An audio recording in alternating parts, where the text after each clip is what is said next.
Let's get it. Wake up in the morning, fill my cup up with lean. Clout Television, let them know who we got in the building today. Yo, what's good, y'all? We got Lil Overdose in the building. Hopefully everybody's day is going well. Hopefully everybody is happy. What's cracking? Yes, sir, brother. I'd like to thank you for stopping by. We're going to get right into the interview. All right, these first questions I have for you, it's like a little game. I want you to finish the sentences. I got 5 questions, all right, 5 sentences, but you got to finish it, all right? All right, sounds good, bro. All right. The most underrated artist is... Oh, shit. The most underrated artist is... Stroller. Stroller is the most underrated artist. The most underrated artist is Stroller. Yes, sir. The most overrated trend in music is... Lazy sampling. For sure. My biggest goal this year is... Biggest goal is run up 50K followers. For sure. In 5 years, I'll be... extremely happy, successful, with a good amount of money, and I will have helped my family out with something. I know that's right. Before the year ends, everyone will know me for... being a positive figure for the world and being someone with a kind heart that spreads positivity. Yes, sir. I like those answers, brother. All right, we're going to get right into the interview. First question off top. You know, I first noticed you a couple years ago, and my question always has been, and also probably plenty of your fans want to know as well, what kind of medical condition do you have? My medical condition is Optic Nerve Hypoplasia. It has to do with the connection of the nerves of your eyes. What happens is the nerves, it's like, think about it like a bad internet connection. It like has bad signal. So when you are like watching and looking at stuff, it's like 144p resolution. That is like the most simplest way I could describe it, because there's a lot of stuff that goes into it, and even me, I can't even describe all the stuff that goes into it. And I'm the guy with the condition, you know? Right, Yeah. That's right. For sure, brother. Next question. You just graduated high school. Congratulations on that. At what moment did you realize that music was something that you wanted to take seriously and not just a hobby? That's a good question. Oh shoot, sorry, my bad. I thought the screen changed. I thought it was glitching. Honestly, I was like a little kid. I was like 11 years old, like during the pandemic, and a little bit before that too. I was like 11. I was like, I love this music stuff. And I was like, wow, like this is fire. Like I really need to do this, because I was like, you know, when you start off to the beat, you start mumbling, like you scatting, or like like that. So I started doing that, and I was like, oh, I love that. That's fuego. But I've always had like love for music. I've always been a music guy, but that was definitely the moment when I was like, all right, I need to take this shit seriously. For sure. I see you already built over 30K followers on IG. What's one thing that people don't see or realize in your everyday life? Yeah, I would say the struggle, and even though not every day, it probably looks like I make it look easy, but it's just the struggle of not being able to do what you want to do when you want to do it. I can't just hop out and drive, you know, I can't just hop out and do this and that. They don't understand that the music, it comes with a lot of pain, it comes with a lot of struggle, and people, and betrayals, and people betraying me. It comes with a lie, it comes with my condition. They don't understand the pain that goes behind it, and the way I move. Why do I talk this way? People think it's a fake image when it's not. It's just what I grew up with, what I fuck with, and this is who I am as a person. You know, there's no faking who you are. Who you are is who you are. Sure, I know that's right. Being Hispanic, how has your culture influenced your music, your work ethic, or the story you tell? Oh man, that's a good question. It's influenced everything, because ever since a little kid, my parents, my pops was always like, brown pride, Mexican pride, you're Mexicano, tú eres Mexicano. And so I get very like excited about Mexico and all that type of music. Like you hear it in my DNA. Even when I'm rapping and just doing rap, you hear the music, you hear the Spanish, you hear the palabra and the fools and the way, y qué onda, y tacos and all that stuff. It's been all around me all my life. And so it obviously is going to impact the way that I rap, the way that I talk, the way that I walk, everything, it's impacted everything, and it makes it more flavorful. It makes it more fire. I would say it just impacted me a lot in all types of ways. My parents came from Mexico, immigrated, typical story, but they didn't get everything that they wanted. So it pushed me to like hustle. My pops wanted to do like we wanted to do what's it called, like a bakery stuff, like we wanted to call it Velasquez Corporation. He never got to do that dream, so it angered me. It set a fire in my brain. It's like it's either you do or you don't. It's either you're the victim of what the life and then the shitty circumstances that happen, or you're the survivor. For sure. I know that's right, bro. I like that answer. What's the biggest sacrifice you've made so far chasing your music dreams? My biggest sacrifice, yeah, ooh, that's a good question. Never really thought of that, honestly. Wow, you're putting me on the spot here. Appreciate that, because my biggest sacrifice, probably Loki, like, ooh, that's a good question. Can you hold off on that? I'm gonna think about that. For sure, we'll come back to that. All right. If a major label offers you a deal tomorrow, what's one thing you would refuse to compromise on? My morals, what I stand behind, because money isn't everything. You can have all the money in the world and still be a shitty person. Look at Diddy. He has all the money in the world. Look at him. He's not a good person. Look at all these celebrities. They got all this money in the world. They're not good people. Do you think these people are happy? My morals, I stand by what I say. I say what I say, and I stand by that. The shit that I say, that is something I will not compromise. And Loki, that's kind of one of my.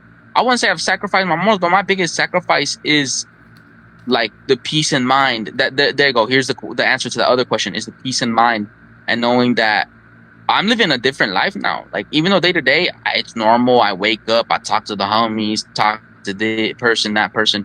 It's different now because I'm a person of value. Like, I've always been valuable, but I'm a person of status, and a lot of people may want to use me for my status. So low key, I've sacrificed a little bit of peace of mind, a little bit of that like calmness. I haven't fully sacrificed it because I still have found a way to get the peace of mind, but it's the convenience of the peace of mind. Like, I can't just disappear tomorrow and it all be fine. No, I have fans. I have millions of viewers every month that tune into my content.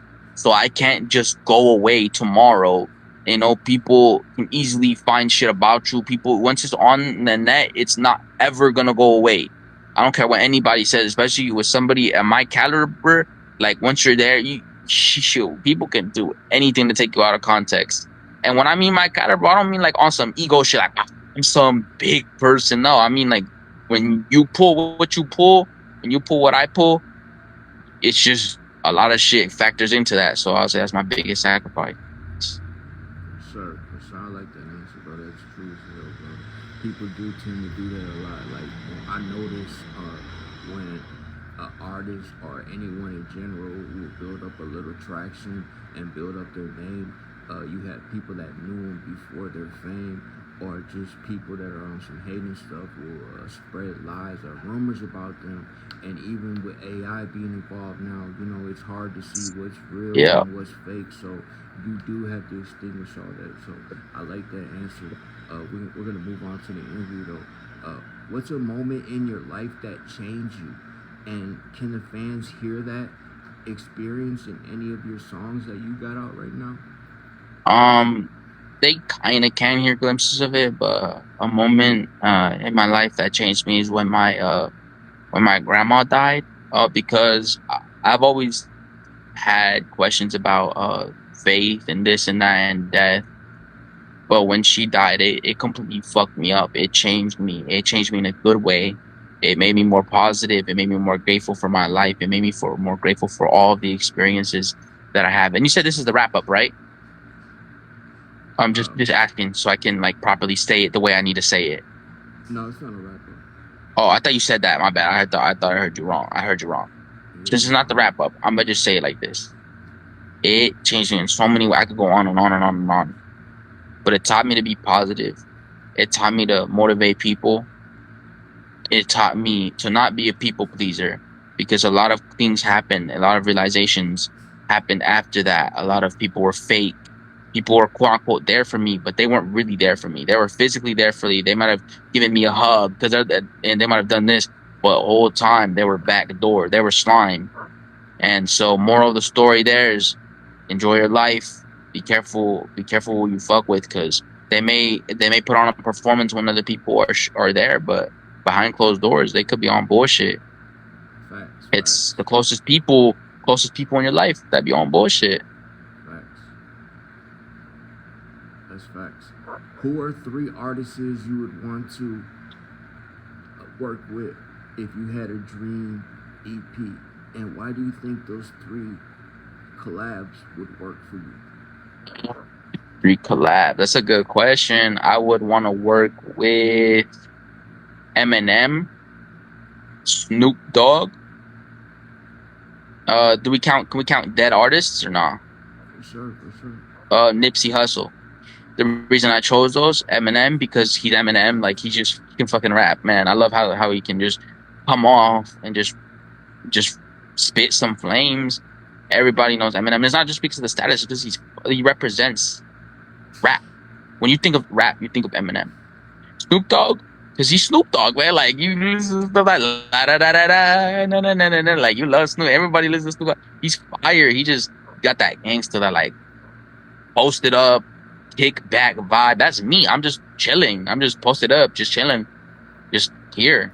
Nipsey Hussle, because he's like he hustling. He's always motivating, and his music is fire. He's like, man, R.I.P. R.I.P. He really passed too soon. Honorable mention though, I would say Juice WRLD, because he could freestyle too. He can freestyle crazy. I know I was one. It wasn't one of the questions, but I just wanted to add a little spice to it. You know? Yeah, yeah. Rest in peace, Juice WRLD. Rest in peace, Nipsey Yeah. Hussle. I like those 3. And so social media can make success look instant. What's one of the hardest parts of building your name that nobody talks about?